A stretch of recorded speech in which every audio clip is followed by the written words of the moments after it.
दोस्तों, आज हम यरूशलेम के मंदिर के इस हिस्से के बारे में बात करेंगे जिसे सोलोमन्स कॉलोनेट कहा गया है, यानी सुलेमान के ओसारे।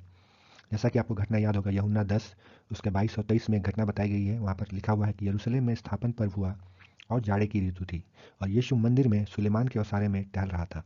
तो अब ये सुलेमान के ओसारे मंदिर में कहाँ पर था, कैसा दिखता था, तो आज हम इस वीडियो में जानेंगे। ये हमारा मंदिर से रिलेटेड दूसरा वीडियो है। पहला वीडियो हमने बनाया है, तो आज हम लोग इस दूसरे वीडियो में सुलेमान के ओसारे के बारे में देखेंगे और बाकी भी एरिया जो टेम्पल के आसपास था उसको भी हम लोग देखेंगे। तो चलिए स्टार्ट करते हैं देखना हेरोद्स टेम्पल, कॉलोनेट्स एंड सोरेग।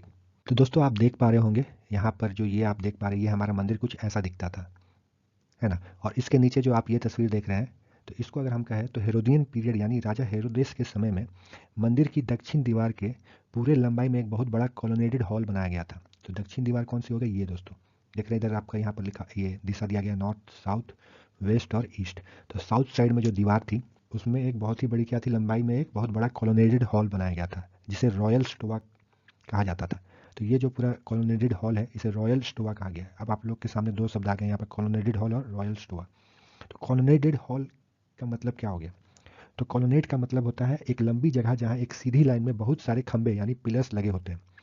तो वो कुछ इस तरह से आपको, इस तरह से आप देख पा रहे हैं आपके सामने। तो इसको हम कह सकते हैं कॉलोनेटेड हॉल, है ना, जो दोनों साइड से खंबे लगे हुए हैं और बीच में एक सीधा पैसेज है। तो इसी को हम लोग कॉलोनेटेड हॉल कहते हैं। तो इसी स्टाइल में कुछ इधर रॉयल स्टोवा में बनाया गया था। रॉयल स्टोवा कोई छोटा कमरा नहीं था, यह एक बहुत विशाल खंभों से भरा हुआ लंबा हॉल था। तो यहाँ पर आप देख सकते हैं दोस्तों, रॉयल स्टोवा के अंदर किस तरह से यहाँ पर दिखाई देता था।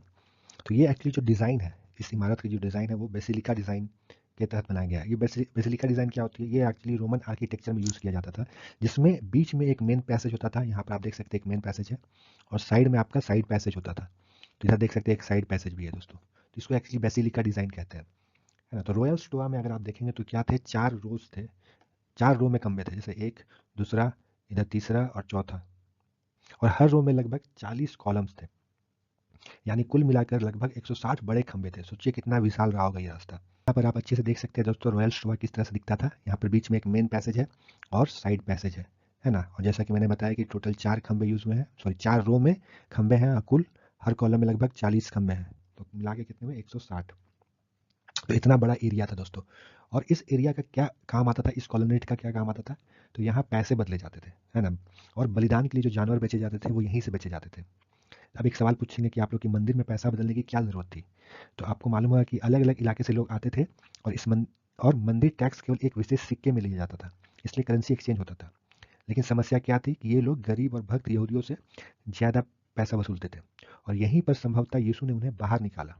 इस घटना को आप लोग मत्ती 21 उसके 12 और 13 पद में आप लोग देख सकते हैं कि यीशु ने मंदिर से सौदागरों और पैसे बदलने वालों को बाहर निकाल दिया। क्यों? क्योंकि वे लूट रहे थे दोस्तों, वो बहुत ज़्यादा पैसा चार्ज कर रहे थे, है ना। और वे उस जगह को अपवित्र कर रहे थे जहाँ गैर यहूदी यानी जेंटाइल्स प्रार्थना करने आते थे। तो दोस्तों, ये आप लोग को जैसे हमने पहले वीडियो में बताया था मंदिर में कि ये जो एरिया है आपका, इधर से हम लोग आगे वीडियो में देखेंगे, वो कोर्ट ऑफ द जेंटाइल कहा जाता था। यानी यहाँ पर गैर यहूदी आते थे और प्रार्थना करते थे, है ना। और उनको आगे जाने के अलाउ नहीं था, इस मतलब एक एरिया है उसके आगे वो नहीं जा सकते थे, वो यहीं पर रह सकते थे। लेकिन यहाँ पर हम देखते हैं कि यहाँ पर इन लोगों ने दुकान लगा के वो जानवर बेचते थे, पैसा एक्सचेंज करवाते थे, मतलब मछली बाजार जैसा चीज क्रिएट करके वहाँ लोग रखे थे। तो संभवतः यहीं पर यीशु उन लोगों को खदेड़ते हैं, बाहर निकालते हैं। तो सोच लीजिए दोस्तों, ये कितना बड़ा एरिया है। और यहाँ पर आप ऊपर सीलिंग में देख सकते हैं दोस्तों किस तरह से डिज़ाइन किया गया था, है ना। तो ये आप देख सकते हो, और जो पिलर का भी देख सकते हैं, तो पिलर ऊपर जाके केवल यहाँ पर पिलर जैसा खंबा नहीं है, इसका भी देख सकते हैं पिलर में बहुत अच्छा डिज़ाइन किया गया है। और दोस्तों, एक इतिहासकार जोसिफस थे, एक जूइश हिस्टोरियन है, वो बताते हैं कि यहाँ जो बाजार लगता था, वो किसके अंडर में था, वो महायाजक अननियास, एक अननियास नाम के एक महायाजक थे जो हम लोग नए नियम में पढ़ सकते हैं, है ना। तो जो बाजार लगता था वो उनके बेटे ही लगाते थे। तो रॉयल स्टोआ यानी कोर्ट ऑफ द जेंटल में जो बाजार लगता था वो किसके बेटे लोग लगाते थे, जो हाई प्रीस्ट था, है ना, उस समय का। तो यहाँ पर बेसिकली क्या करें, पारिवारिक बिजनेस वो लोग कर रहे थे। और दोस्तों, एक और खास बात है कि जो यहाँ पर मंदिर में बलि चढ़ाने के लिए जो जानवर इस्तेमाल होते थे, तो वो अगर आप यहाँ लोग क्या करते थे कि अगर आप जानवर कहीं बाहर से लाते हैं तो उसको वो अपवित्र ठहरा देते थे, है ना। यानी मतलब जानवर आपको मंदिर से ही खरीदना है, नहीं तो अगर आप अपने से जानवर लेके आएंगे तो क्या करेंगे प्रीस्ट लोग, उसको अपवित्र कर देंगे और फिर आपको वहीं से जानवर लेना पड़ेगा। तो इस तरह का भी यहाँ पर काम चल रहा था। और जैसे मनी एक्सचेंज में जैसे हमने बताया कि आपको ज़्यादा चार्ज करके वो मनी एक्सचेंज करते थे। तो मतलब पूरा एक तरह से कमर्शियल जोन बना दिया था, है ना, पूरा लूट रहे थे लोगों को, और इसीलिए यीशु यहाँ पर घुसाते हैं। यहाँ पर देख सकते हैं दोस्तों, ये वाला जो एरिया है आपका, ये जो फ्रंट का एरिया है, यहीं पर ये एरिया आपको दिखाया जा रहा है। और ये एरिया के बाद यहाँ हम देखते हैं court of the gentile start हो जाता है, यानी ये वाला एरिया।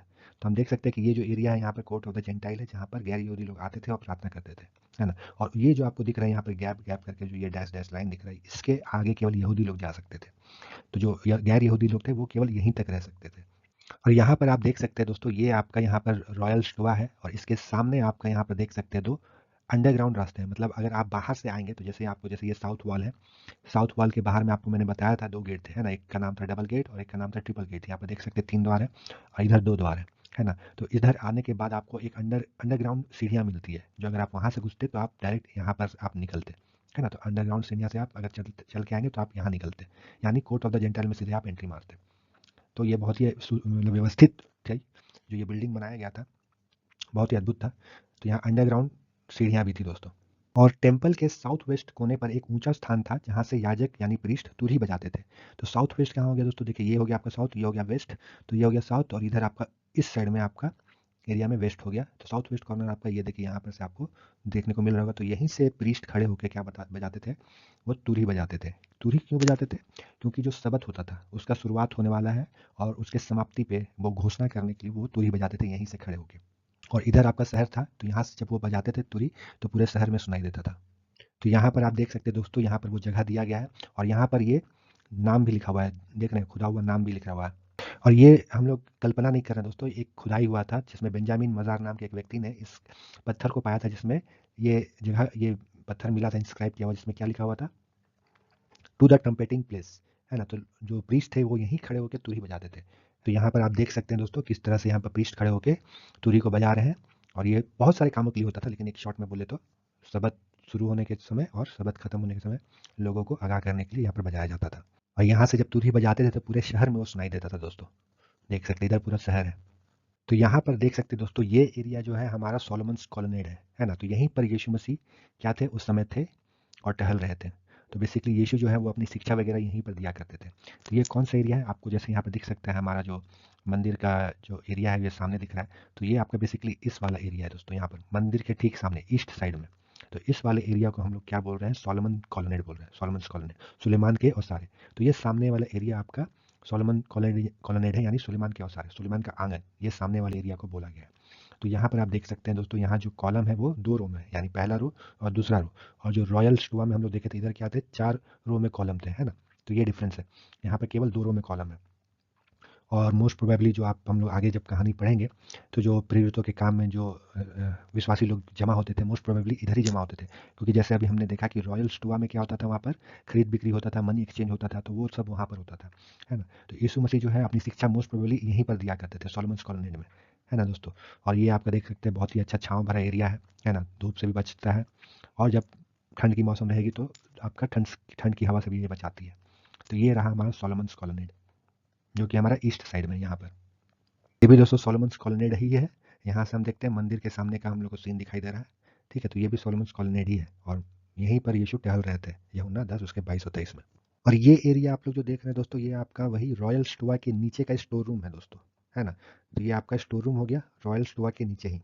तो इस तरह से यहाँ पर डिज़ाइन था स्टोर रूम का। यहाँ देख रहे हैं आर्क वगैरह बना हुआ है, ताकि ऊपर का जो भार है बिल्डिंग का वो यहाँ पर झेल सके। तो ये बेसिकली स्टोर रूम था दोस्तों, रॉयल स्टोवा के नीचे। और ये आपका मंदिर का वेस्ट साइड का कॉलोनेड है, मंदिर के वेस्ट साइड का कॉलोनेड। और यहाँ पर हम देख पा रहे हैं ये आपका नॉर्थ साइड का कॉलोनेड है दोस्तों। तो ये देख रहे हैं आपका नॉर्थ, तो ये जो एरिया है आपका, ये साइड का कॉलोनेड हम लोग को यहाँ पर देखने को मिल रहा है। और ये जो आप बिल्डिंग देख रहे हैं यहाँ पर दोस्तों, ये हमारा क्या है, एंटोनिया फोर्ट्रेस। तो यहाँ पर आप देख सकते हैं एंटोनिया फोर्ट्रेस। ये एंटोनिया फोर्ट्रेस क्या था, यहीं पर रोमन सैनिक लोग रहते थे। क्यों रहते थे, क्योंकि आप जान रहे हैं कि इसराइल किसके अंडर में था, रोमन के अंदर में था, है ना।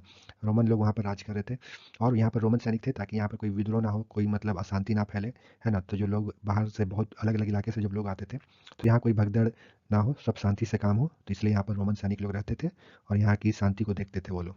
फिर उसके बाद हम लोगों ने यहाँ पर ऑलरेडी देख चुका है दोस्तों, ये क्या है, ये सुरेग है।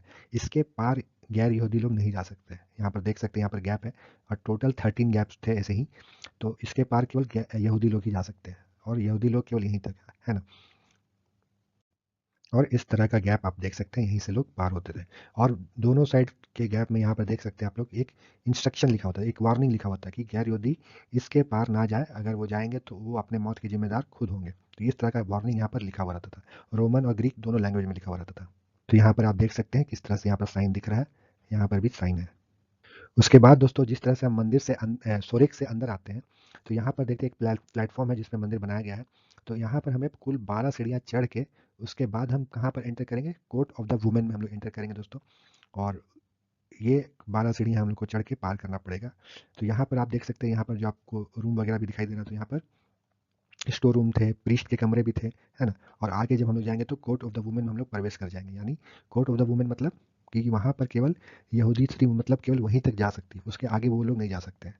ठीक है, तो इसलिए ये कोर्ट ऑफ द वुमेन कहा गया है, जिसको हम लोग ने पहले वीडियो में देखा था।